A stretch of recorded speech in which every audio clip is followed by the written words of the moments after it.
RSC MCQ में स्वागत है आपका। चलिए शुरुआत करते हैं पिछले अभ्यास प्रश्न के साथ।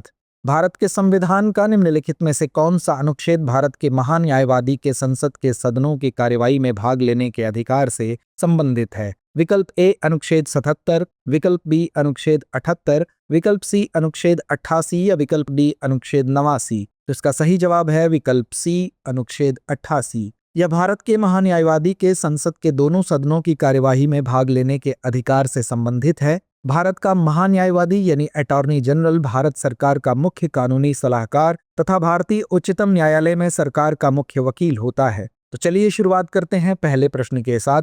वर्ष 2025 में भारत में फाइनल से पहले विश्व मुक्केबाजी कांग्रेस की प्रतियोगिताएं किन देशों में आयोजित होंगी? विकल्प ए ब्राजील, जर्मनी और कजाकिस्तान, विकल्प बी रूस, जापान और चीन, विकल्प सी अमेरिका, इंग्लैंड और फ्रांस या विकल्प डी कनाडा, ऑस्ट्रेलिया और स्पेन। तो इसका सही जवाब है विकल्प ए यानी ब्राजील, जर्मनी और कजाकिस्तान। वर्ष 2025 में प्रतियोगिताएं ब्राजील, जर्मनी और कजाकिस्तान में आयोजित की जाएंगी। इसका फाइनल भारत में होगा। आयुर्वेद दिवस 2025 का विषय क्या है? विकल्प ए वैश्विक स्वास्थ्य के लिए आयुर्वेद, विकल्प बी लोगों और ग्रह के लिए आयुर्वेद, विकल्प सी मानसिक कल्याण के लिए आयुर्वेद या विकल्प डी स्वस्थ जीवन के लिए आयुर्वेद। तो इसका सही जवाब है विकल्प बी लोगों और ग्रह के लिए आयुर्वेद। आयुर्वेद दिवस 2025 का विषय लोगों और ग्रह के लिए आयुर्वेद है, जो आयुर्वेद के माध्यम से वैश्विक कल्याण और पर्यावरणीय स्थिरता पर जोर देता है। 2025 से प्रतिवर्ष 23 सितंबर को आयुर्वेद दिवस मनाया जाएगा। गुरु तेग बहादुर को उनके बलिदान के लिए निम्नलिखित में से किस उपाधि से जाना जाता है?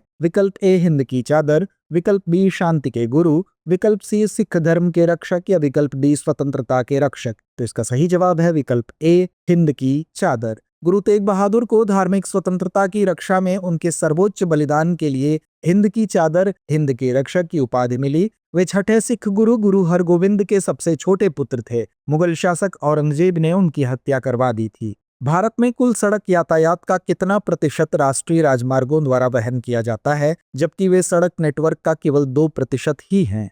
विकल्प ए 20%, विकल्प बी 30%, विकल्प सी 40% या विकल्प डी 50%। तो इसका सही जवाब है विकल्प सी 40%। राष्ट्रीय राजमार्ग भारत में कुल सड़क यातायात का लगभग 40% वहन करते हैं, जबकि वे सड़क नेटवर्क का केवल 2% ही कवर करते हैं। तो आइए अंत में नोट करते हैं आज का अभ्यास प्रश्न। सड़क सुरक्षा मित्र कार्यक्रम के तहत स्वयंसेवकों के प्रशिक्षण और तैनाती के लिए किस प्लेटफॉर्म का उपयोग किया जा रहा है? विकल्प ए माय भारत, विकल्प बी स्किल इंडिया, विकल्प सी डिजी यात्रा या विकल्प डी भारत निर्माण। तो इस प्रश्न का जवाब कमेंट बॉक्स में देना ना भूलें। धन्यवाद।